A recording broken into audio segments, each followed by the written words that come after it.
Perang yang kembali memuncak antara Israel dan Palestina seakan memindahkan pandangan orang-orang dari konflik Rusia dan Ukraina. Bagaimana tidak, perang yang telah berlangsung selama bertahun-tahun itu kembali memanas saat kelompok Hamas mulai meluncurkan serangan balasan pada 7 Oktober 2023.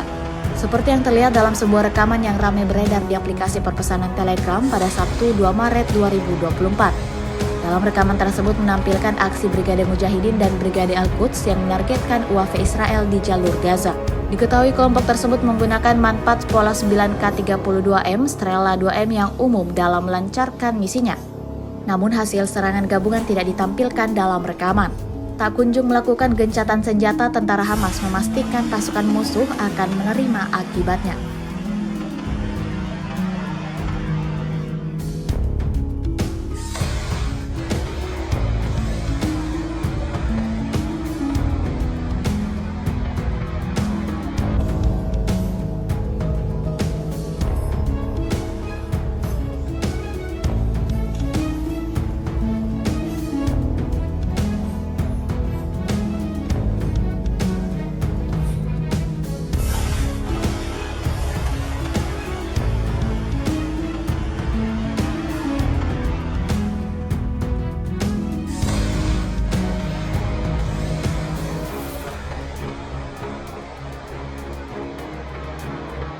Download Tribun X sekarang, menghadirkan lokal menjadi Indonesia.